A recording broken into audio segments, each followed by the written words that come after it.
جیسے گرم ہونٹ بند آنکھوں کو چھو لیں، اسی طرح سورج کی کرنیں آم کی کیریوں پر پڑ رہی ہیں، اور وہ پرسکون جمنا کے کنارے رقصا ہے۔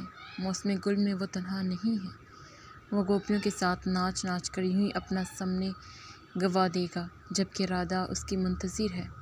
پجارنوں نے گیت کا دوسرا انترا اٹھایا، جیسے دور جانے والے مسافر کو کوئل کی آواز سن کر اپنے دیس کی ندی کنارے آمبوں پر گنگناتے بھنوروں کی یاد آ جائے، اسی طرح یک بیک اسے رادھا کا خیال آیا، اور رادھا نے دیکھا زری لباس پہنے، بالوں کو خضرو پھولوں سے سجائے، اپنے سرخ ہونٹوں کے رنگ کے یاقوت سے مزین، وہ گوپیوں کے ساتھ رقصا ہے۔ کمال کھنڈ کی سیڑھیوں پر بیٹھا سنتا رہا۔ پجارنوں نے گایا، کوئل کی آواز سے راہی کو تکلیف پہنچتی ہے، ان مسرتوں کا رنج جو حاصل نہ ہوئی، ان سیاحتوں کا رنج جو کی نہ جا سکی، ان محنتوں کا رنج جن کا کوئی نتیجہ نہ نکلا، اور مسرتوں کے باوجود مسرت میں کرب چھپا ہے، کیونکہ کرب پہم ہے۔ کمال اٹھ کھڑا ہوا۔ پجارنوں کی آواز، جے دیو کے الفاظ رفتہ رفتہ دور ہوتے گئے، اور جب دیو نے کہا تھا میں منتظر ہوں، محبت تو وہ بھی کرتا ہے جس نے محبت دیر میں شروع کی۔ مہری اور گوریاں چڑیوں کی سنگت میں وہ جنگل کے سایہ دار راستوں پر ادھر ادھر بھٹکتا پھرا، اور تب دفتن درختوں کے جھرمٹ میں اسے گنگا کا پانی جھلملاتا نظر آ گیا۔ اسے معلوم نہ تھا کہ وہ اس طرح گھومتا پھرتا بنارس پہنچ چکا ہے۔ سامنے دوسرے کنارے پر شیوپوری تھی، جس کے شوالوں کے کس دھوپ میں چمک رہے تھے، اور سینکڑوں ہزاروں گھنٹے ایک ساتھ بج رہے تھے، اور ہوا میں عود کی مہک تھی، اور گلیوں میں عبادت کے پھول بکھرے پڑے تھے، اور گھاٹ کی لاتعداد سیڑھیوں پر لوگ نہا رہے تھے۔ کاشی، اصلی اور ابدی شہر۔ وہ درختوں کی چھاؤں میں دن بھر بے مقصد پھرتا رہا۔ اب اس کے پیروں میں سکت باقی نہیں تھی، وہ بے طرح تھک چکا تھا۔ جنگل کے اختتام پر جو لاہوں کی بستی تھی، وہ تھکے تھکے قدموں سے اس کے چوپال کی طرف بڑھا۔ ایک راہیر نے اسے سر جھکائے جاتا دیکھ کر اس سے کہا، بھیا، لگت ہے تم بہت دور سے آ رہے ہو، تمہارے پیرن میں ماٹی کتنی لاگی ہے؟ ہاں، اس نے جواب دیا، میں نے بہت لمبا سفر طے کیا ہے۔ آؤ بیٹھو، ستو کھاؤ، آہیر نے کہا اور اسے ایک سائبان میں لے گیا۔ کپڑوں سے تو بڑے دھمال دکھلائی پڑتے ہو، اس اچرج میں کاہے پھرے ہو؟ سلطان کے منی ہو؟ میں کسی سلطان کا منی نہیں ہوں، لو آرام سے بیٹھو، یہاں چھاؤں ہے۔ وہ جوتے اتار کر سائبان میں بیٹھ گیا اور چاروں اور دیکھنے لگا۔ سامنے آم اور جامنوں کا گھنا باغ تھا، جس میں وہ دن بھر گھومتا رہا تھا۔ مہوے کے جھنڈ میں اب بھی وشنو مگنیوں کے گانے کی مدھم آوازیں آ رہی تھی۔ پگڈنڈی کے دونوں طرف دوپہری کھلی تھی۔ لو بھئی چمپاوتی، اس نے دل میں کہا، تمہاری شرط پوری ہوئی۔ تم نے کہا تھا میں اپنی تلوار اتار پھینکوں تو مجھے اپنے ساتھ کاشی لے چلو گی۔ میں نے اپنی تلوار دریا کی لہروں کے سپرد کر دی ہے، اور میں کاشی پہنچ گیا ہوں، لیکن تم کہاں ہو؟ سامنے سے قلندروں کی ایک ٹولی گزری۔ بہت سے سنیاسی کنڈل پہنے ترسول ہاتھ میں لیے گھاٹ کی سمت جا رہے تھے۔ جولاہوں، آہیروں اور مفلسوں کا ایک ہجوم کھڑا تالے سنبھالے بجٹ گاتا ان کے ساتھ ساتھ چل رہا تھا۔ چمپا نے کہا تھا، ان کا مذاق نہ اڑانا، یہ بہت پیارے لوگ ہیں، ایک روز یہی تمہارے کام آئیں گے۔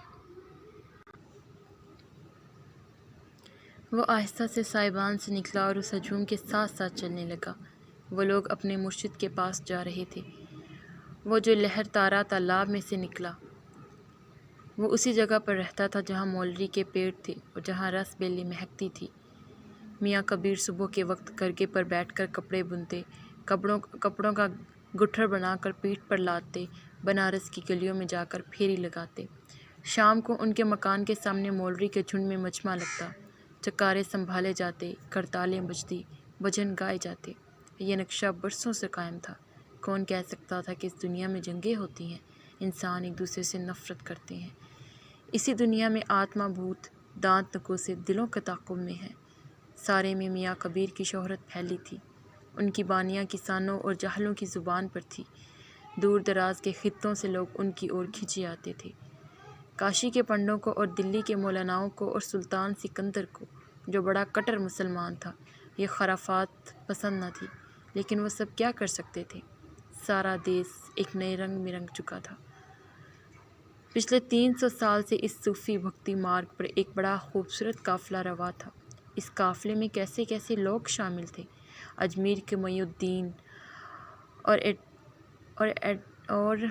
اوٹے کے بے امیر خسرو اور دلی کے نظام الدین اور گجرات کے نرسنگھ مہتا اور بنگال کے بھیر بھوم کا چنڈی داس اور بہار کی متلا پوری کے ودیاپتی اور مہاراشٹر کا درزی نامدیو، پریاگ کے رامانند اور جنوب کے مادھو اور ولبھ اور بادشاہوں اور چھترپتی راجاؤں کے درباروں اور امراء وزراء اور سپہ سالاروں کی دنیا سے نکل کر کمال نے دیکھا کہ اس میں دوسری دنیا میں مزدور اور نائی اور موچی اور کسان اور غریب کاریگر آباد تھے۔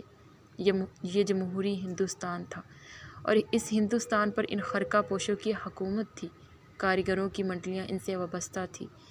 اسلام کی مساوات ان ہندو بھکتوں کو متاثر کر رہی تھی۔ اسلام تو امن پسندی صوفی اس دیس میں پھیلا رہے تھے۔ یہاں تلوار کا ذکر کہاں تھا؟ ہزاروں برس کے ستائے ہوئے اچھوت ان سنتوں کے پاس بیٹھ کر رام کا نام لے رہے تھے۔ اونچی ذاتوں کے برہمنوں کا یہاں کون داخل تھا؟ یہ بڑی نرالی دنیا تھی۔ اس میں ہندو مسلمان کا سوال نہیں تھا، یہاں محبت کا راج تھا۔ اور کمال جو انسان کی تلاش میں سرے گرداں تھا، اس نے دیکھا کہ دنیا میں بھیڑیوں کے علاوہ انسان بھی بستی ہیں۔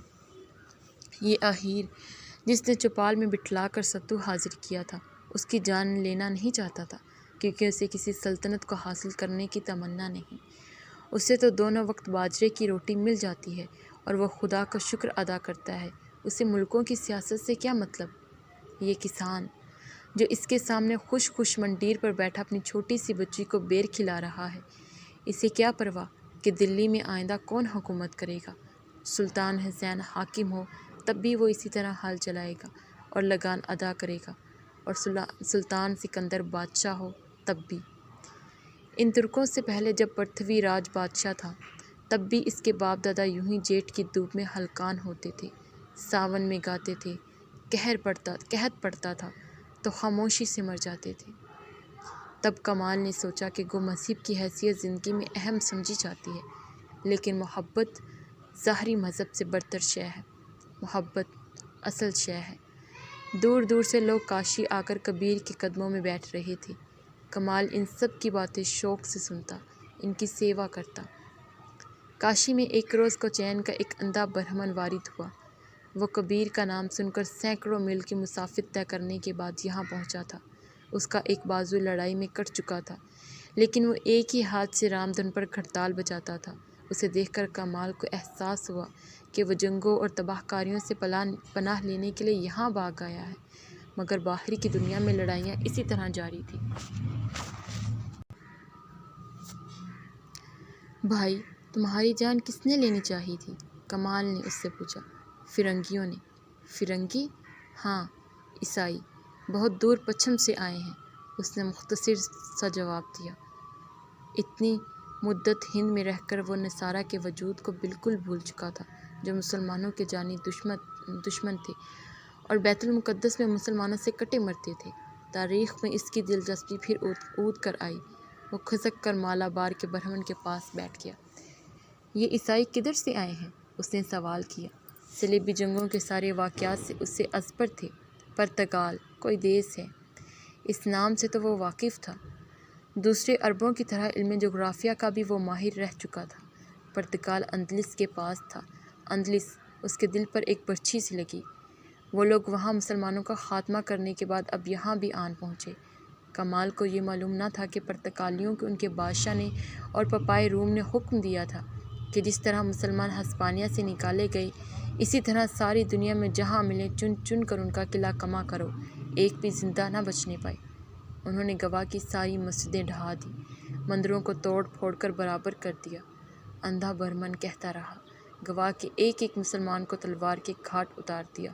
میں ہندو تھا، اس لیے بچ گیا۔ نوجوان برہمن جو اپنی نور سے آدھی آنکھوں سے اسے تکتے ہوئے دو تارے پر انگلیاں پھیر رہا تھا، یہ کالی کٹ کے راجہ کی بجریا کا افسر تھا اور راجہ کے امیر البحر قاسم اور میر حسن کے ساتھ جی توڑ کر پرتگالیوں سے لڑا تھا اور اپنی آنکھیں ان کی بارود کی نظر کر کے ایک اور بازو کٹا کر یہاں پہنچا تھا۔ کمال کو سلطان سکندر کا وہ سپہ سالار یاد آیا جو اسی طرح جوگی کا روپ دھارے سے جہاز پر ملا تھا۔ ہماری ہار ہوئی یا جیت؟ کمال نے آہستہ سے سوال کیا۔ ہم نے ترکی کے راجا سے مدد مانگی تھی۔ ترکی کا جنگی بیڑا مصر دیش سے ہماری سہایتا کے لیے آیا، مگر پرتگالی بڑے زبردست ہیں۔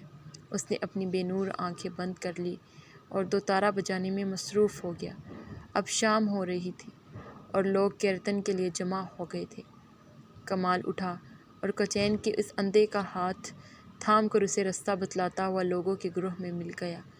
بغداد اور جونپور کا ابو المنصور کمال الدین مورخ، محقق، سیاستدان، سپاہی جسے تصوف اور معرفت سے کبھی سروکار نہ تھا، بالآخر کاشی کے پنچ گنگا گھاٹ پر پہنچ چکا تھا۔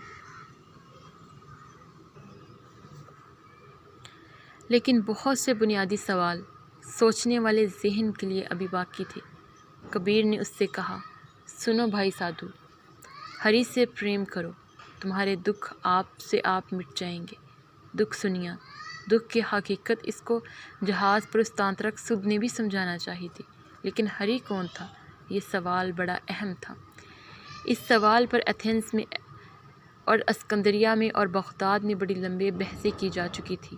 ہزاروں برس قبل اس گنگا کے کنارے کپل نے اور جیمنی نے اور شہزادہ سدھارتھ نے اس پر سوچ بچار کیا تھا، اور 700 سال گزرے۔ مہاندی کے اس پار کیرالا میں ایک بہت بڑا عالم پیدا ہوا تھا، اس کا نام شنکر آچاریہ تھا۔ کمال نے عہد عتیق کے کپل کا مطالعہ شروع کیا اور کتاب بند کر کے سوچا، نوفلاطونیوں کی عقل فاعل پر شعور پرش ہے، جو عقل حیوانی پراکرتی پر اثر انداز ہوتی ہے۔ انسان کا خدا سے اتصال نروان ہے۔ طریقت اور مارگ دونوں رحیم تک پہنچتے ہیں جو رام ہے۔ گوتم سدھارتھ کے سنہرے راستوں پر صدیوں تلک مسافروں کے قافلے گزرا کیے، جنہوں نے دنیا میں اپنے چند روزہ قیام کے دوران میں بنارس اور سانچی اور امراوتی اور اجنتا اور باغ کے نگار ستان سجا ڈالے، مگر زمانے نے ایک بار پھر پلٹا کھایا، اور مالو اور کنوج اور مگدھ اور گوڑ میں پھر ہری کی بھکتی کا چرچا ہوا۔ کیدار ناتھ سے لے کر دوارکا تک شیو کے عظیم الشان مندر تعمیر ہوتے چلے گئے۔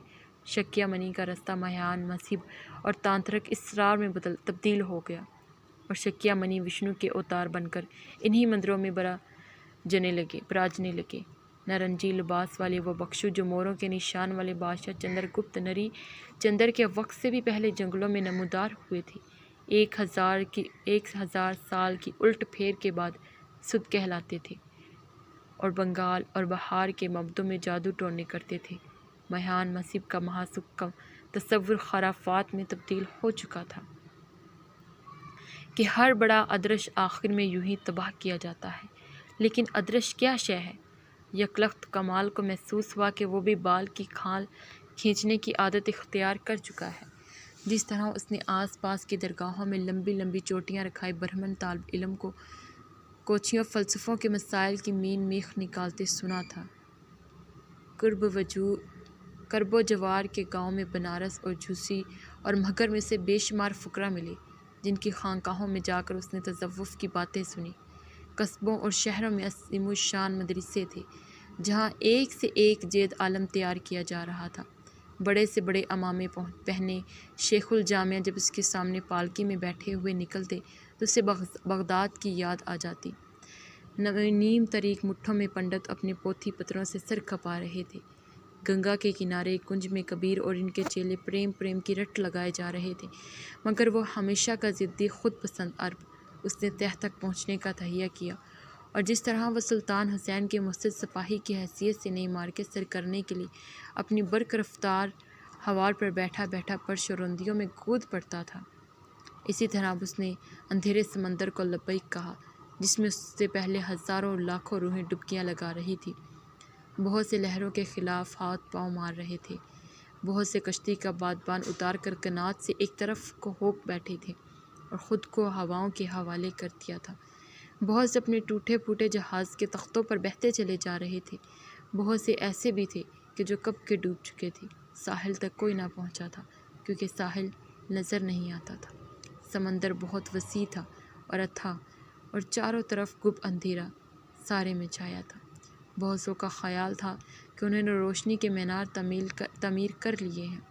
بہت سے سمجھتے تھے کہ جو چراغ انہوں نے اپنی اپنی کشتیوں میں جلائے ان کی روشنی میں وہ اس سمندر کو عبور کر لیں گے، مگر یہ بھی ان کی خوش فہمی تھی۔ ساحل نظر نہیں آتا تھا۔ کنارہ کہاں ہے؟ وہاں پہنچ کر کیا ملے گا؟ صحیح عقیدہ کیا ہے؟ اور خدا کا تصور، محبت، فراق میں کیا حاصل ہوتا ہے؟ نجات کیا ہے؟ پنڈتوں سے اس نے ان کے خدا کے متعلق پوچھ گچھ شروع کی۔ گو کبیر نے اس سے کہا تھا، کاشی کے پانڈے تم کو اور باتیں بتائیں گے، میں کاشی کا جلاحاں ہوں، تم تو میرا گیان بوجھو۔ مگر اس نے اس بات کی سنی انسنی کر دی اور ان طریق مٹھوں اور پر اسرار معبدوں کو اس نے باہر سے جھانک کر دیکھا جن کے اندر اسے قدم رکھنے کی اجازت نہیں تھی۔ اودو لبان کا دبیز دھواں، دیوی دیوتاؤں کے عجیب و غریب بت، مندروں کے اندھیرے پختہ اگن، بیچ در بیچ گلیاں اور چبوترے اور موکھے جن کے اندر رکھی ہوئی کسی دہشت ناک مورتی کی جھلک اسے نظر آ جاتی۔ منتروں کا جاپ، پھولوں اور مٹھائیوں کے انبار، بیلوں اور گایوں اور بندروں اور طوطوں کی یلغار، سیڑھیوں پر جمع پجاریوں کی بنبناہٹ، گھنٹوں کی آواز۔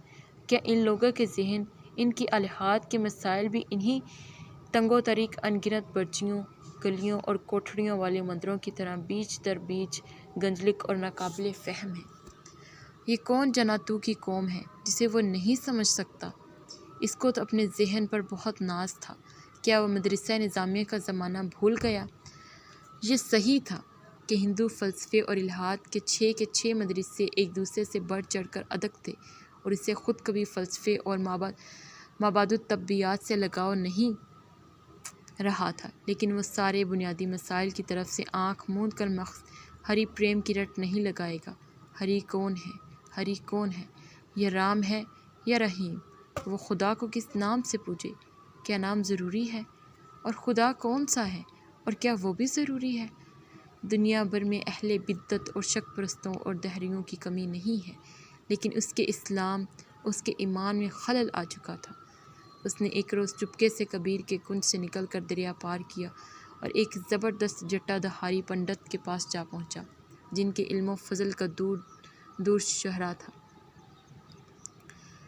اس نے ان سے کہا کہ وہ مناظر کے لیے نہیں آیا، وہ علم حاصل کرنا چاہتا ہے، مگر علم اس قدر وسیع تھا اسے اپنے غیر اہم ہونے کا شدت سے احساس ہوا۔ وہ کہاں سے شروع کرے؟ زمانے کتنے پھیلے ہوئے تھے اور صدیوں کے دائرے، ملک اتنا وسیع تھا، وہ اس کے محض ایک حصے میں اس وقت موجود تھا۔ اب اس کو بنگال اور دکن اور مہا گجرات اور تامل ناڈو کی بھی خبر نہیں تھی۔ وہاں کے علماء، وہاں کے گیت کار، وہاں کے خانقاہوں اور فقیہوں کا اسے رتی بھر بھی پتہ نہ تھا۔ وہ کون سا مدرسہ فکر کا مطالعہ پہلے شروع کرے؟ عمل اور علم اور محبت، تینوں رستے اس کے سامنے کھلے تھے، وہ کس پر پہلے چلنا شروع کرے؟ عمل کے رستے کا بیان قدیم ویدوں میں تھا اور کلپ شاستروں اور دھرم شاستروں اور مہا بھارت اور پرانوں میں اس کا مذکور تھا۔ مہا بھارت میں کرشن نے ارجن کو عمل کی راہ دکھائی تھی۔ ویدک خداؤں کا ملک پر ہزاروں برس سے راج تھا، جو رفتہ رفتہ فلسفے کی علامتوں کے بجائے عوام کے ذہن میں دیوی دیوتاؤں کی حیثیت سے براج رہے تھے۔ اس کرم مار کے متعلق اس نے پڑھا کہ یہ علت و معلول کا رشتہ ہے جس کے ذریعے انسان اور کائنات ایک دوسرے سے بندھے ہیں، اور بندش ہمیشہ تکلیف دہ ہوتی ہے اور نجات کرم کے چکر سے آزاد ہو کر ہی ملتی ہے۔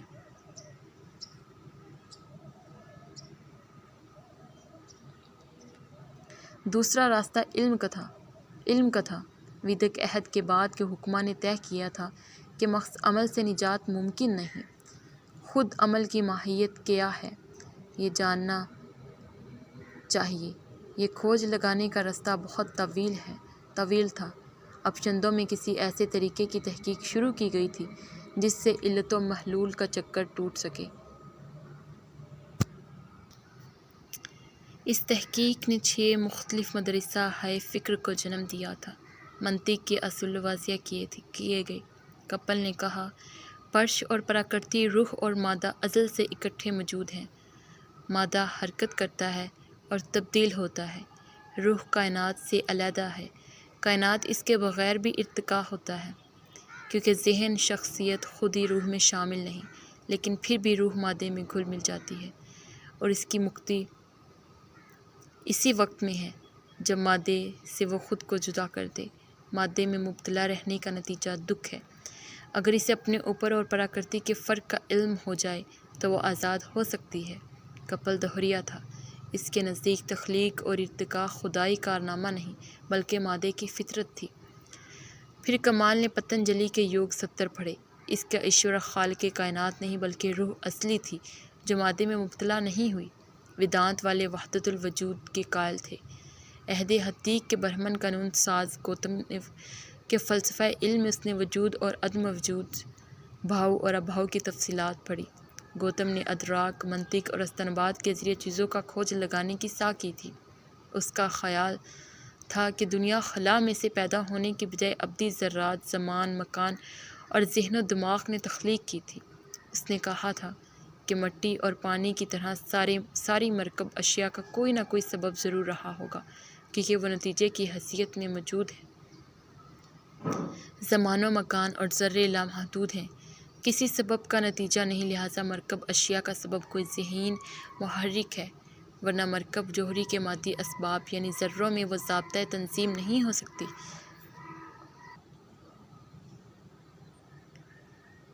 جس کے ذریعے ان کے نتائج کی تخلیق ہوتی ہے۔ اس ذہین محرک کو مادی اسباب کا براہ راست علم ہوگا اور نتائج کی کار فرمائی کی طاقت بھی۔ کوئی انسان اس علم اور طاقت کا حامل نہیں، لہٰذا برہمن قانون ساز گوتم نے کہا تھا کہ اس مرکب اشیاء کی دنیا کا مسبوب الاسباب خدا ہے۔ وقت کے متعلق اس نے پڑھا کہ زمان و مکان اضافی ہیں اور محض ایسا خلا نہیں جس میں حقیقت وقوع پذیر ہوتی ہے۔ وقت کے مسئلے پر کمال بہت گڑبڑایا۔ یہ مسئلہ بھی سامی نظریہ کائنات سے یکسر جداگانہ تھا، جس میں ابتدائے آفرینش سے روز قیامت تک ایک مخصوص باضابطہ وقفہ تھا، جس کے بعد ابدیت ہی ابدیت ہوگی۔ لیکن یہاں تو ابتدائے آفرینش کے بعد پھر ابتدائے آفرینش تھی، اور کوئی ایسا مخصوص نقطہ نہ تھا جہاں سے وقت شروع ہوا ہو۔ یہ حکماں کہتے تھے کہ وقت کا لمحہ مختلف انسانوں کے لیے مختلف ہے۔ انسانی وقت دیوتاؤں کے وقت کا 100واں اور برہما کے وقت کا 10 لاکھواں حصہ ہے، لہٰذا چھونے اور محسوس کرنے کی دنیا ہی وجود کی ساری ممکنات سلب نہیں کر لیتی۔ اس نے پڑھا، زمان و مکان کی حقیقت کی جہت ہے اور حقیقت وجود میں آنے کی کیفیت کا دوسرا نام ہے، اور ابدی ارتقاء اور اشکال اور ہیئتوں کے پریت نمود اور دنیاؤں کے تسلسل کا ایک ایسا چکر ہے جو کبھی ختم نہ ہوگا۔ پھر ایک گروہ کا کہنا تھا کہ پہلے خلا تھا اور اس میں کائنات کا ظہور ہوا۔ یہ وحی اور الہام کے قائل خدا پرستوں کا گروہ تھا۔ حقیقت پرستوں کا نظریہ تھا کہ فطرت خدا کے ساتھ ابد سے موجود ہے اور آزاد ہے۔ خدا محض صانع اور افرید کار ہے۔ انیت پرستوں کے نزدیک خدا کے علاوہ اور کوئی شے حقیقی نہیں تھی۔ پنچ راتریوں کا عقیدہ تھا کہ وشنو ذات حقیقی ہے اور لکشمی باحیثیت کریا شکتی، مشیت ایزدی اور باحیثیت بدھ شکتی کائنات کی ماں ہے۔ بدھ مت والوں کا قول تھا کہ خدا اور روح دونوں کا وجود نہیں۔ وہ کون سے مدرسہ فکر کا مطالعہ پہلے شروع کرے؟ ویدانت نے اسے اپنی طرف کھینچا اور شنکر آچاریہ کے مطالعے میں پھر سے جت گیا۔ 5ویں صدی کے بعد سے ملک میں بدھ مت کو زوال آ چکا تھا۔ قندھارا اور کاشمیر اور وادی سوات اور مکران اور بلوچستان اور مدھیہ پردیش، ہر جگہ دوبارہ مہیشور کی عبادت شروع ہو چکی تھی۔ ملایا اور سیام دیش اور چمپا کے دور دراز کے ملکوں میں نیل کنٹھ شیو کی آرتی اتاری جا رہی تھی، جس نے ساری کائنات کو زہر پی کر اپنے گلے کو نیلا کیا تھا۔ یہ تصورات بے حد لرزہ خیز تھے۔ مہابھیرو، افاق کا خوفناک جوگی جو اپنے ہاتھوں میں برہما کی کھوپڑی کا کشکول لیے ڈمرو بجاتا 3 ڈگ بھر کے تینوں دنیاؤں کو عبور کر لیتا تھا، اور فقیروں کی طرح اپنی بیل پر بیٹھا کائنات میں مارا پھرتا تھا۔ مہاکال، برہما وشنو مہیش کا تیسرا تباہ کن روپ، شیو نٹ راج۔ مدھیہ پردیش اور دکن میں لنگم کے معبد تعمیر کر لیے گئے تھے۔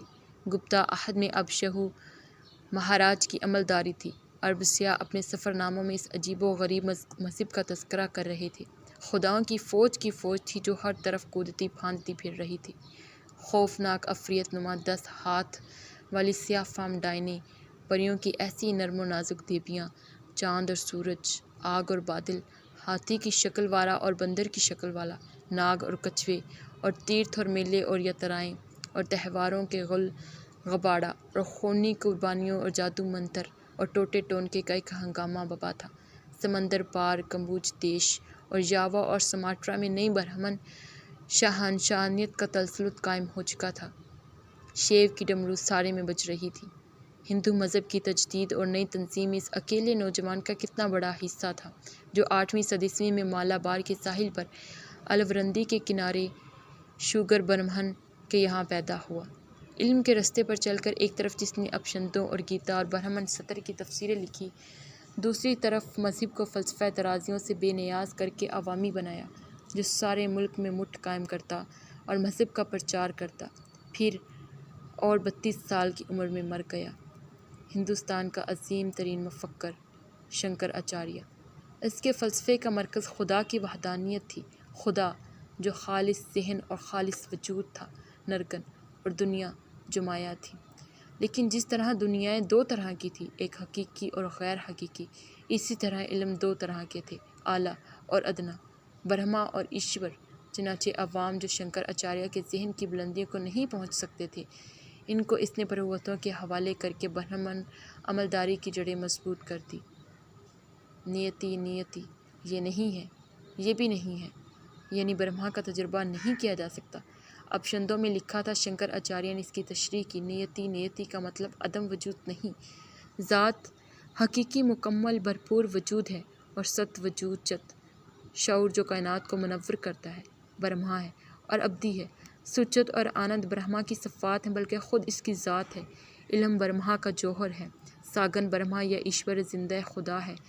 پراکرتی اور مایا کے ساتھ برہما ساگن بن جاتا ہے، وہ بیک وقت ایشور بھی ہے اور جیو یعنی شخصی خودی بھی۔ شنکر آچاریہ وحدت الوجود کا قائل تھا۔ فلسفی مادھو آچاریہ نے دوئی کے نظریے کا پرچار کیا۔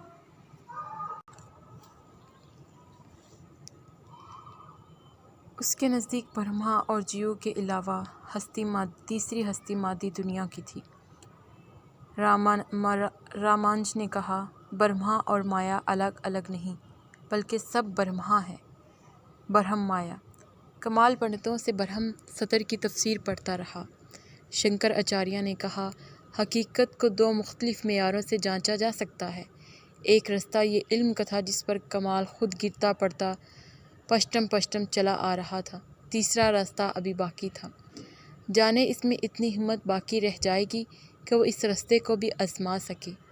مدرسوں میں جزا و سزا اور خیر و شر کے مسئلے پر طویل بحثیں جاری تھیں۔ مسلمانوں کے 72 فرقے بزم خود صحیح راستے پر تھے۔ صوفی اور درویش اپنے اپنے حلقے پھیلائے بیٹھے تھے اور خدا کی محبت میں آہیں بھر رہے تھے۔ اس نے معتزلیوں سے مباحثے کیے جو مذہب کو عقل سے پہچاننے کے مدعا تھے۔ شیعوں نے اسے اپنی جانب بلایا، جن کا حلول کا فلسفہ اہل حنوز کے فلسفوں سے ملتا جلتا تھا۔ ملامتوں کے قصے بھی اس نے سن رکھے تھے۔ گنگا کے کنارے کنارے آم کے درختوں میں چھپی ہوئی خانقاہوں میں اس نے ان اللہ کے بندوں کو دیکھا جو لاہوت سے ناسوت تک سارے فاصلے طے کر چکے تھے، یہ تصور شیخ میں گم بیٹھے تھے۔ نروان اور فناء کی تلاش میں اس نے یوگیوں اور صوفیوں دونوں کو مراقبے اور سمادھی میں کھوئے ہوئے دیکھا۔ علم کا رستہ وہ طے کر رہا تھا، مگر اس کا دماغ چکرا رہا تھا۔ یہ رستہ بل کھاتا جانے کتنی دور تک جاتا تھا، ابھی تو وہ پہاڑ کے دامن ہی میں پہنچا تھا۔ صوفیوں نے اسے اپنی اور بلایا۔ انہوں نے کہا، آخری حقیقت روشنی ہے، نور نور نور نور، جو نور نہیں اس کا وجود نہیں۔ چند اور درویشوں نے اسے بتایا، آخری حقیقت خیال ہے۔ خدا کے جلال و جمال اور کمال کے ذکر کی گونج اس نے ان کنجوں میں سنی۔ کیونکہ یہ ہندوستان تھا، یہ فرید الدین عطار اور ہجویری اور شیخ جلال الدین تبریزی اور بہاؤالدین ذکریہ اور جلال الدین سرخپوش اور معی الدین چشتی اور قطب الدین بختیار کا کاکی کا ملک تھا، اور کون بدقسمت ہوگا جو اس ملک میں آ کر بھی وہ نہ پا سکے جس کی اسے تلاش تھی۔ مگر ابھی تو وہ کپل اور شنکر آچاریہ کے ابواب بھی نہ پڑھ پایا تھا۔ کیا وہ یوں ہی خالی ذہن خالی دماغ لے کر ان سنتوں اور صوفیوں کے پاس چلا جائے، دل میں شبہے رکھے اور ان معصوم لوگوں کو دھوکہ دے؟ ایک رات وہ گھنٹوں بیٹھا مٹھ کی دیوار کے نیچے سوچا کیا۔ اندر روشنی ہو رہی تھی، پنڈت اشلوک پڑھ رہے تھے، وہ اندر نہ جا سکتا تھا۔ اسے یہ اشلوک بہت اجنبی لگے۔ سارے جونم پور کے علماء اور کاشی کے پانڈے سے حلقہ باندھے دانت نکوستے نظر آئے۔ وہ ان سے علیحدہ نیچے موجود تھا، کوئی اس کی بات ہی نہ سنتا تھا۔ وہ دیوار کے نیچے بیٹھا رہا۔ صاحبو مہربان، صاحبو مہربان، اس نے پلٹ کر دیکھا۔ رات کی ہوا میں خنکی آ چلی تھی۔ قریب سیڑھیوں پر چند پہاڑی آن بیٹھے تھے اور وہ اکتارے پر الاپ رہے تھے، صاحبو مہربان، صاحبو مہربان، صاحبو۔ اس نے انگڑائی لی اور اٹھ کھڑا ہوا۔ کمال الدین، اس نے اپنے آپ سے کہا، معلوم ایسا ہوتا ہے کہ کبیر کا صاحب تمہیں واپس بلا رہا ہے، وہ جو بہت مہربان ہے۔ دونوں راستے تم نے دیکھ لیے، لیکن ابھی محبت کا رستہ باقی ہے۔ اس پر چل کر شاید تم اس تک پہنچ سکو۔ ہاں، ابھی محبت کا رستہ باقی ہے۔ اس نے دوبارہ گھاٹ کا رخ کیا اور گنگا عبور کر کے کبیر کی کنج میں واپس جا پہنچا۔ اب تو لگتا تھا جیسے عمر بھر سے وہ ان فضاؤں میں سانس لیتا آیا تھا، جہاں ڈھاک کے جنگلوں سے کرنے کی صدائیں بلند ہوتی، جہاں گورکھ ناتھ کے جوگی شیر کی کھالیں اوڑھے کانوں میں کنڈل ڈالے سینگی اور نرسنگے بجاتے جسم پر بھبوت ملے ان جنگلوں میں گھومتے تھے، جہاں ڈھاک پھولتی تھی۔ یہ کیسی انوکھی فضائیں تھیں، جہاں 90 قسم کے ناتھ اور 84 قسم کے سدھ پہاڑوں کی گپھاؤں اور نیم تاریک مٹھوں اور لرزہ خیز معبودوں میں اپنے اپنے دائرے پھیلائے بیٹھے تھے، اور کپالک اور کالا مکھ بدن پر راکھ ملے کھوپڑیوں کے ہار پہنے کڑا بجاتے چاروں اور گھومتے تھے۔ ایک سے ایک پرمہنس اور یوگی ندیوں کے کنارے کٹیوں میں بیٹھا تھا۔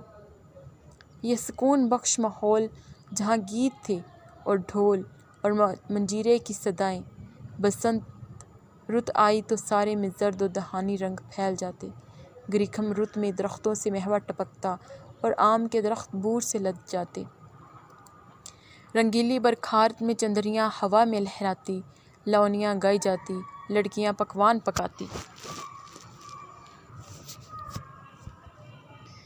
بھادوں کے مہینے میں گنگا مائی کا جوش اور غصہ دیکھنے والا ہوتا۔